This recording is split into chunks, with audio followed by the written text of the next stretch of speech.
we're going to have an insane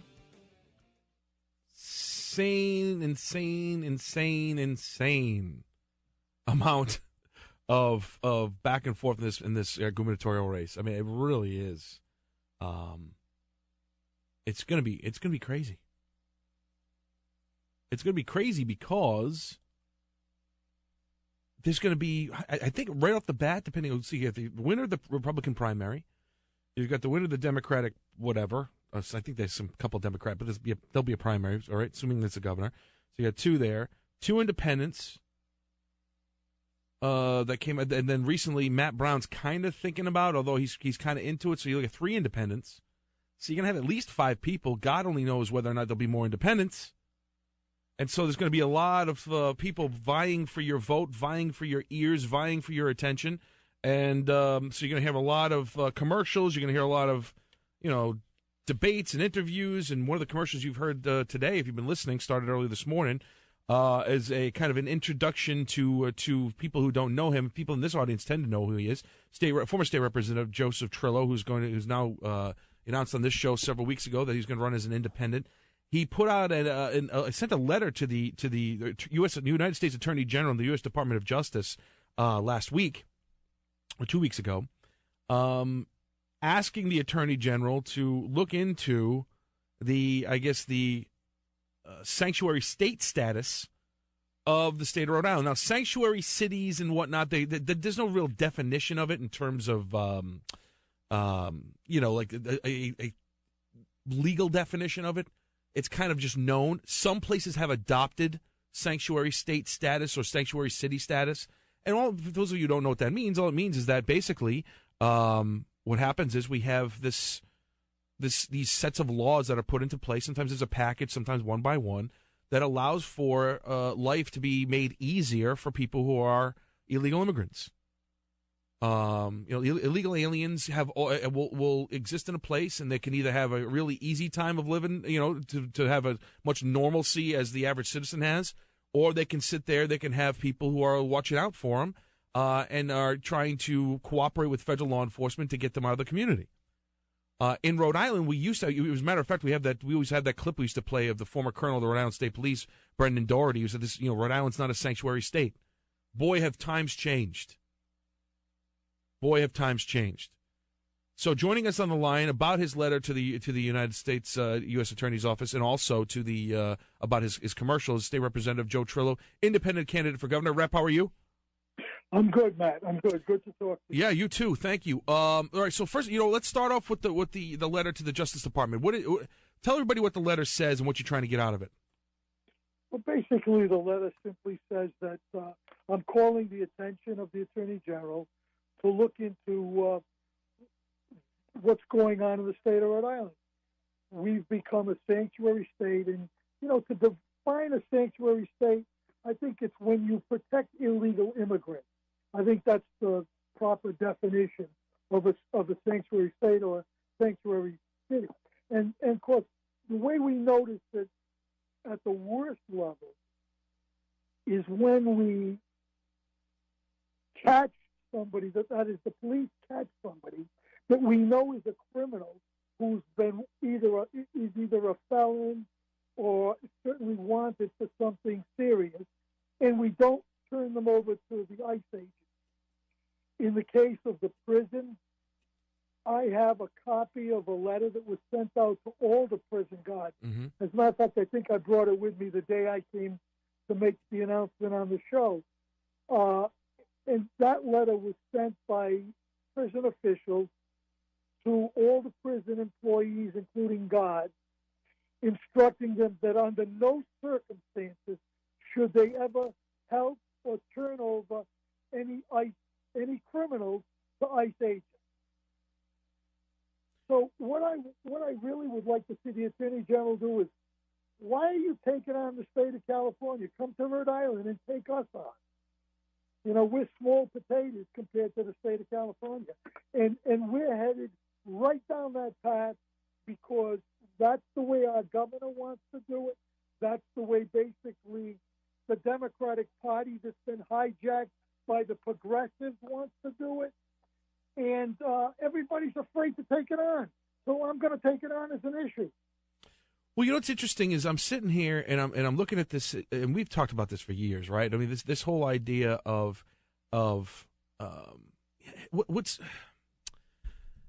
there's so many sanctuary status of cities and towns usually is what we've talked about, but then the whole statewide type of thing.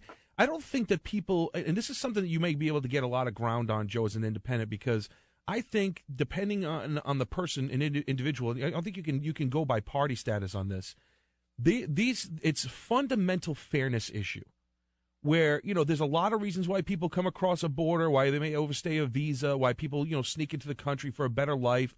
And you may have different opinions of what to do with people who were brought here before they were cognizant of what they were doing and all these different things. But in the end, when politicians spend their public time, their public effort, their public power trying to create a more safe and more welcoming environment for those who have broken the rules, it makes the average hardworking tax-paying person who is living here aggravated and belligerent because it looks as though that they're being ignored, because they are. But they are being ignored, Matt. Yeah. They're being ignored, and they're being treated like second-class citizens, while the illegal immigrants seem to be getting all the attention of the politicians. And you're right, it's not just the Democrats. There are Republicans who will not stand up for this at the strength that it needs to be stood up for. And that's both on a national level and on a local level. Yeah, I mean, I think that it's one of those things where if you're not, when I said it goes across party lines, what I'm saying is I think there are Democrats out there who are sane people that understand that while you can have different points of view and be compassionate and want to maybe make it easier for people to immigrate here, that you can't have politicians that are going to walk around willy-nilly and just decide that they're going to change the rules for certain people just because they want to. That's what we see. You're right, and the big thing too is when you look at the statistics that we were at 10 years ago, 20% of the population in Rhode Island was needing some form of public assistance. Today, that's up to 30% in 10 years.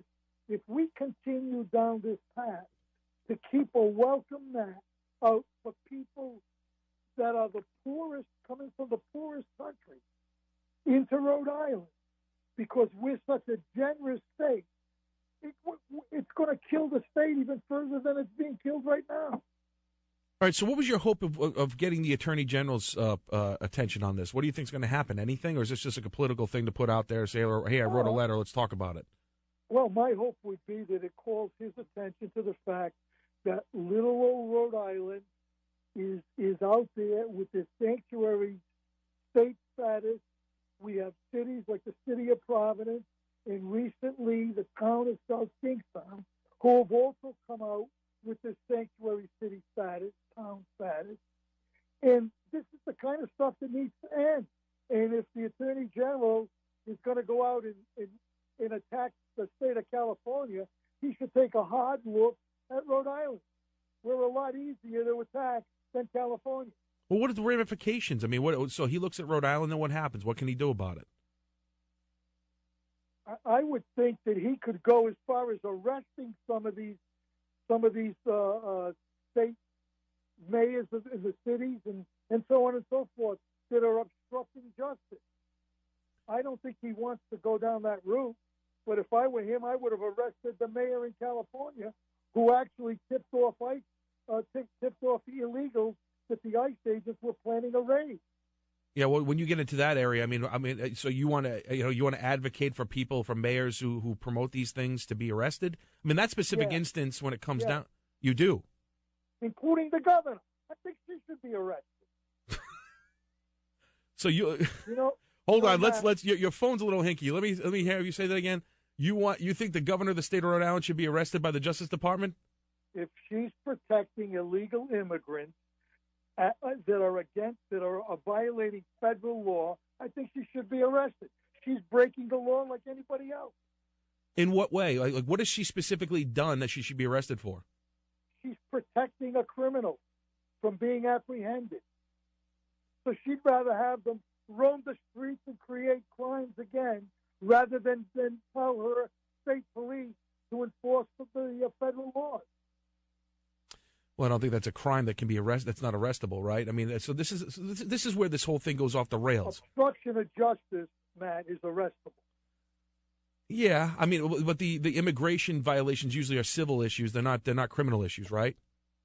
Well, I'm not thinking that this is going to happen too soon, but I am thinking that the Trump administration is going to get sick and tired of this whole thing at the state, and at some point they're going to use the state for an example.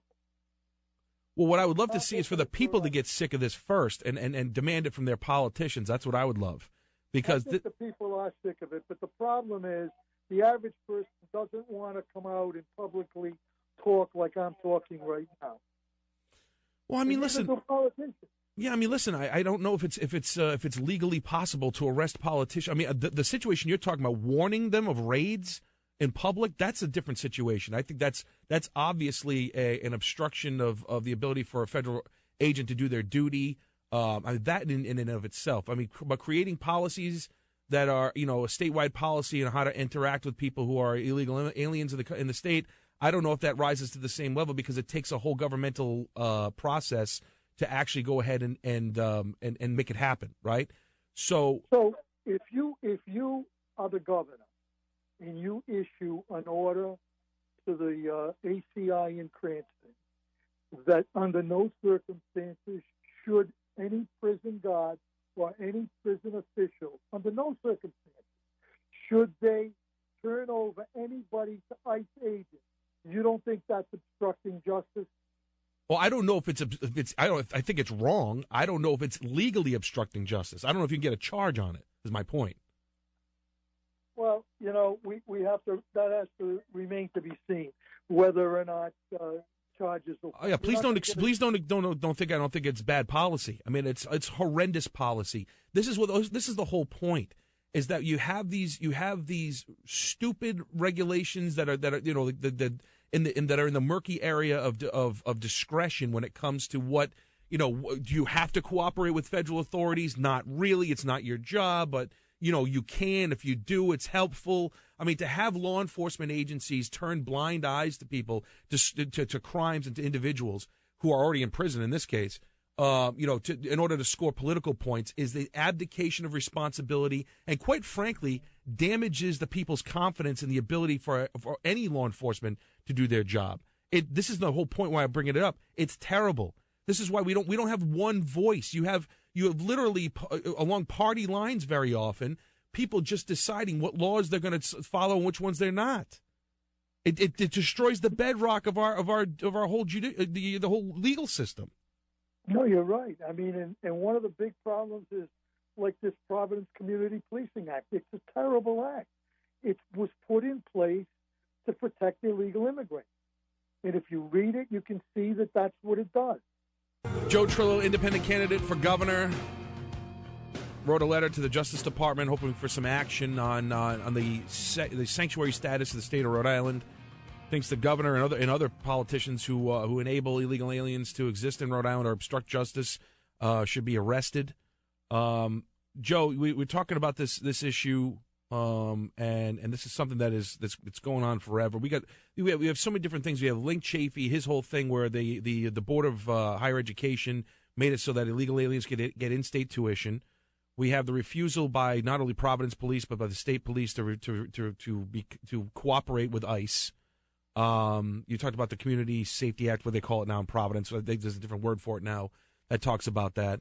I mean, this is a situation. Now we're talking about the census and whether or not we should have a question on there that is, asking about citizenship, which in and of itself, if it's going to mitigate the ability to count people, you don't want to do it.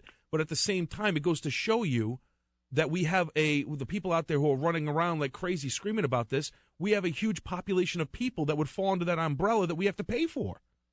Yeah, and the problem is, Matt, at the heart of all this from the politicians is nothing more than votes. It's like, what can I do and say that's going to get me the most amount of votes? They've analyzed it every way, up and down. the Democratic Party has realized early on that their voter base is dwindling, and the only way they're going to strengthen it is when they go to the Hispanic community and go with illegal immigrants, because that's the future of their base. But that base needs a lot of attention. It needs a lot of help. It needs to be taken care of by government, and that's what they're trying to do with all the nonsense that they're doing on the backs of the average taxpayers in this state who aren't getting any action. And I don't think any politician, including Fung, if he ends up as the governor, is going to do anything to stop illegal immigration. And you can hear it whenever he speaks. He's got that sympathetic sound to him. I'm sympathetic to illegal immigrants. I feel bad for anybody that's suffering in their country. But I'm also realistic and logic about the fact that we can only accept X amount of people before you've broken our back to support you. And if we don't do something to turn it around, and if the politicians don't stop pandering to votes to everybody, we're going to go nowhere.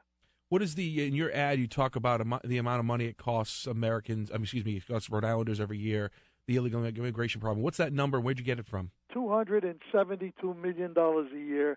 It's from an organization called FAIR, the Federation for American Illegal Reform. And they break it down by all the states, and they give you the statistics of who gets this for, subsidized housing and child care and subsidized rent. And, they basically get everything, because we don't ask them the question, are you legal or illegal? It's just show up and tell us what your financial situation is, and we're going to give you help. And Rhode Island is very quick to put you on the rolls. I know people that have come to Rhode Island, registered for some sort of help, and they move back to the state that they came from. And they continue to get a check from Rhode Island. The system is broken, and the Democrats specifically are just pandering to these people and welcoming them in and having them get on the system. It's like the more we can become the daddy and the mommy for you and take care of you, the more we're going to get your votes and your support. When you talk about this, I mean, you're looking at the landscape now. You're going to have 5. I don't know what level of support will be there for the 5 people that might be in the race at this time, right? You're going to have you're going to have Dr. Munoz. You may have Matt Brown. You're going to have a Republican. You're going to have a Democrat. Does this make this message more palatable for you to be talking about, because you're going to have a less amount of a percentage of the population to grab with your vote? Here's my attitude about that, Matt. I don't know. And when they poll this question, it's at the bottom of people's interest level. Mm-hmm.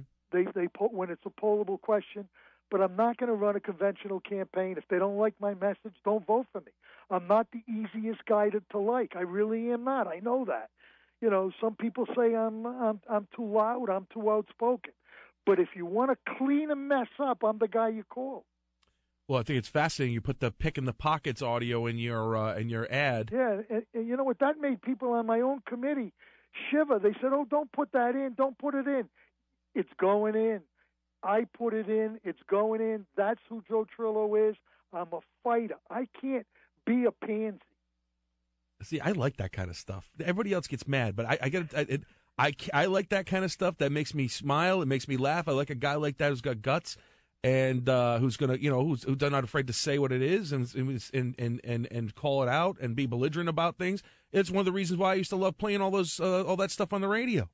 When you were in the state representative, when you were state representative, I used to put your speeches up. You and Bob Watson screaming and yelling at everybody. It was the greatest thing ever. Right. And that's why people know who you are. There's a level of that, Well, but there are people out there who don't like it, Matt, and I know that. I realize that. I mean, I hear it a lot. But there are people out there like you and other people who think that this is the kind of personality that we need. We've gone along with the mamby-pamby personalities, and nothing seems to change. And we're at a point now. We're at a breaking point. I told you we went from 20% of the population needing public assistance. We're up to 30%. If we don't begin to roll this back with the way we operate the state, it's just going to continue to get worse. My guest is former state representative and independent candidate for governor Joe Trillo. He's out with an ad, his first ad to introduce himself to the people. Rep, the ad kind of is obviously echoes what you talked about the first day you announced on this show when you talked about running for governor. Kind of the things that are important to you, lowering the size of state government through attrition. What do you mean by that? Well, if we look at state government, when I first went in to serve as a state representative in 2000, Governor Almond was the governor at the time, and we had about 12,500 state employees. Today, that's up to 15,500 or so. I don't have the exact number, but it's 15,000. I thought it was about 500. At one point, didn't we have almost 22,000? Oh, I don't remember that. That number sticks in my head for the amount of state employees. It's 20-something thousand. But I know we've had a lot of we've had cutbacks since the peak. But all right, so you think it's about 15,000 now? Yeah, what should it be? Well, it should be probably under 13,000. But the way things need to be done is we need to go into these governmental offices and see what they're actually doing, and if somebody's not. If there's a department that's not even needed anymore, maybe we can move those people to a department that's better, that they could be better utilized. Well, give me an example of a department we don't need anymore. Is there one out there? We got the nuclear reactor department at URI that costs over $1 million a year. Well, we have one down there, right? There's a nuclear reactor that they use for experimentation and whatnot. You want to close that down? Or close it down. I'm not sure what it does. I'm not sure I'm just throwing that out as an example. We've got a lot of jobs that are being done by coastal resource management that could be done by DEM. Why do we have these two agencies that are both pretty much doing the same thing? There's a lot of areas that need to be looked at forensically and reshuffled around. I'm not proposing to fire anybody. I'm saying we could do it through attrition. And what this governor keeps doing, she keeps building it. What the Democrats do is they offer these jobs out to people because they owe them favors. So they're the biggest favor rewarders. That's what most of these jobs are that get put up in government. And we need to stop that. We need to stop issuing these jobs out just because of political favors that everybody wants that's elected. Talk to me about the animal rights legislation. That's a big point for you for the public. Why is that a big deal? It is, man. I don't think you're a big animal lover, so you're not the kind of guy that I'm going to have any compassion with. But I'm very listen. I love animals. Yeah, I don't think animals should be mistreated. But I get people crazy when people start thinking that they're more important than people. Well, in some cases they may be. Oh, for God's sake! I tell you, a dog, and that's my experience. When you come home, it's been a stressful day. They have no baggage on you. They just love you unconditionally, and it's an experience that I used to make fun of people that had it. I remember many years ago, one of my best friends had a dog, and he would put up with all the negatives of owning an animal, and I would say, "You're crazy."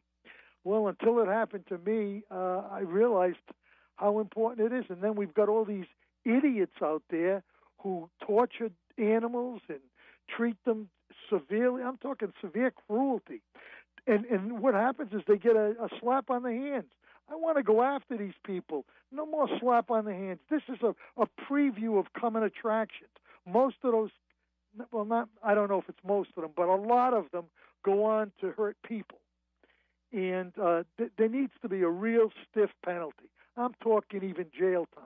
I don't care if it's 6 months or a month, but they need to feel the sting of government when you intentionally go after an animal. Well, I'll tell you what, there's going to be a lot of wackadoos out there. They're going to love to hear that. Well, they're not wackadoos. Yes, they are. They're not. The people out there that go around with these nuts who go out and they try to get a rooster on an airplane as a service animal, it's out of control. I mean, it's too much with this stuff. But you know what? I'm a lone man on an island on that one. Believe me, you're going to score more points around me, going around me on that one than I will the other way around. The other thing too that we want to ask you about that I think is important, besides the attrition and whatnot, Talk to me about you say you want to to borrow a phrase, I guess, you want to untie the hands or uncuff the hands of the police. What do you mean by that? Well, right now, if you talk to a cop on the beat, he will tell you that state government, through its laws, through its Providence, through its Community Policing Act, what they've done is they've put so many parameters on a police officer that he can't use his brain anymore. He can't, under the guise that he may be profiling. You know, if you see a car going down the street that's jumping up and down because it's got hydraulics on it with guys hanging out the window, you can't pull them over unless you have a reason. And I'm using that as an exaggeration, but it's true. You can't pull somebody over unless you have a reason, and you can't ask any of the other people in the car for identification. This is nuts. Well, you're talking about in Providence? I'm talking about statewide, too. Well, hold on. You should have a reason before you pull somebody over. Yeah, you can have a reason. Well, that's what I'm saying. A police officer should ask anybody in the car what's going on. Well, I think you should be able to do that, too. I mean, here's what happens, Matt. You know what? We all live our lives. It's experiential. You touch a stove that's glowing red, you know you're going to get burnt. You walk down a step, you know you have to step down or you're going to fall. Police are out there every day. You see somebody that looks like they may be committing a crime or going to commit a crime, they should have the right to question them without having to fill out 9,000 pages of reports. Every time a police officer in this state approaches anybody, they're supposed to fill out a report and talks to them. That's insane. Well, you know, that's all. You're talking about to talk about the gathering of statistics in order to deal with racial profiling, which studies have shown that there's a disparity between the amount of people of color being pulled over. Is that what you're talking about? Yeah, and we've carried it to the nth degree because we might have one or two rogue crazy cops in the United States that do stuff. We're going to penalize all the other cops. So what we've said to the police officers, put your brains in a jar, read the rules, and operate by the rules. Don't use common sense and logic. Don't use anything that's experiential that you've experienced maybe 20 years on the job. Don't do that. But read the rules that were made up by a bunch of numbskulls that serve in the General Assembly or on the City Council in the City of Providence. Well, I think that the problem is with that is that police officers have they have stimuli that can inform their biases, right? They deal with scumbags all day long. That's all they deal with. Right. Are people breaking the law. Right. Well, so my point is that doesn't translate to everybody that's out there. And so just because everybody's out, it doesn't mean that everybody's doing something nefarious. And quite frankly, I think police officers should have less to do. If these communities want them to be hands off, let them be hands off, and then let them live in the crime-ridden filth that they want. And that's exactly what they're doing. What they've done to the police officers on the beat right now is they basically have neutralized them to a point where it's like if you go over to this person and ask them for directions, you've got to fill out a report anytime you talk to somebody. So they're just not doing stuff that they would normally have done to be good policemen.